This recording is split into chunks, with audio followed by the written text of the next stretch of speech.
revenue, taxes for all of us to pay to. But the downside is actually really important, the avoiding of the downside. One of the things that we have learned over the last 10, 15 years about women's economic empowerment is that many of the things that you'll be talking about, I'm sure, this week, the very dark parts of the life around the world, things like human trafficking, things like early marriage, things like domestic violence, are substantially underpinned by economic exclusion for women. That it's because women are seen around the world still today only good for sex or for domestic service, that they get sold into marriage or sold into slavery over and over again. And that if we can allow them to have the freedom to earn for themselves and to take care of themselves and their children, we are able to avoid quite a lot of negative outcomes. It is particularly important in terms of things like controlling the disease burden, lowering infant mortality, lowering maternal mortality, to be able to ensure that women are able to look after themselves and their families and are not dependent on others. So this is quite a big push to make this happen, because you can see that if you lower infant mortality and you lower the disease burden and you increase national prosperity and all those things, that it ends up having a beneficial effect that ripples out over whole communities. It's very important also to understand, and I think for an organization like this, it's important for me to underscore this, that going after women's economic empowerment does not mean you don't go after their rights. And one of the things that we've learned over the last 10 years or so is that women can have all the rights in the world, but if they don't have economic autonomy, they often cannot claim those rights. That their rights are functionally inactionable if they're not able to, for example, buy a bus ticket to leave town to get out of an abusive environment. So these are really, really very important things. I've been particularly interested in the last couple of years because of the Power Shift Forum that was mentioned earlier, focusing on women in finance, to learn more about the situation for girls and financial literacy. I was thrilled to see that the Girl Scouts and Girl Guides now offer badges in financial literacy. This is way cool as far as I'm concerned. And that's because women and girls are so very often vulnerable to all kinds of fraud and disadvantage because they don't understand how money works and what their rights are with regard to ownership of property and such and such.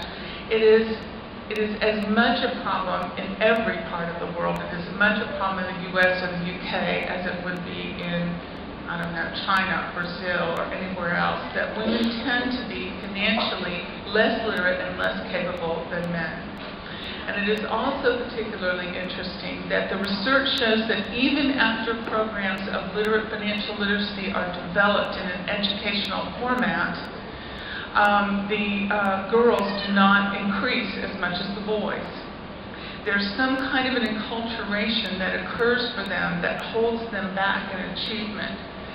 It's my theory that it has something to do with learning by doing. That the boys are allowed to learn by doing with all kinds of things with regard to money that the girls simply are excluded from learning. Or as a Bangladeshi woman once remarked to my husband when we were in the field, that she had been taught that money was dirty, right? And so she didn't want anything to do with it. As a result, she was buying into a belief system that essentially kept her captive. Interestingly, I can remember my own grandmother saying exactly the same thing. And all it does is keep us vulnerable, right? But I believe that the kinds of things that the Girl Scouts and Girl Guides are so good at, this whole kind of taking it a step at a time, learning by doing, working in groups, recognizing the capabilities of the individual, is the sort of thing that can get over those kinds of barriers.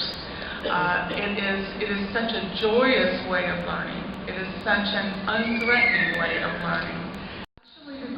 Girl Guides and the Girl Scouts are poised to be potentially one of the most relevant organizations in going forward, and is perhaps the most important challenge in front of us today, and that is the inclusion of women in the whole world system. I have come to believe that in history, women are the single most excluded and disadvantaged group. And to be able to bring them into the world as full citizens, economically and otherwise, is the most important thing that is facing us today.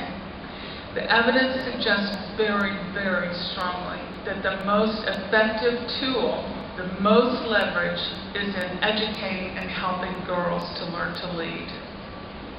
And that's what this organization is all about. So I think it's a really, really important thing. It's important, though, too, for all of us to be willing to make this a global priority. And this is where I'm going to pitch a little thing that I'm leading right now. I hope that'll be okay when we have a hashtag. The Power Shift Forum that I lead brings people together once a year from all sectors, private and public, NGOs and foundations, and takes a different part of the women's economy each year to analyze it. And this year, as I said before, it was finance. And we decided this year that we wanted to go forward and present a call to action to the United Nations Open Working Group on the Sustainable Development Goals for the post-2015 agenda. Those of you that are familiar with the Millennium Development Goals, this is the next round. The next round will set the world's priorities for the next 15 years. It will mean that resources will go to particular items on the priority list. It will mean that time will be put against it. But most importantly, what it means is that every nation in the world will have to report its progress. And so our resolution was that we needed to go forward and try to influence that committee to put women's economic empowerment, but particularly financial literacy for girls, on that agenda. So we have a petition that is going around the world. You can sign it online. If you Google #XXX petition, it's called XX petition just because it was a quick way to refer to it, and XX Economy is my website. But this is very much a coalition of many women's groups that are doing this.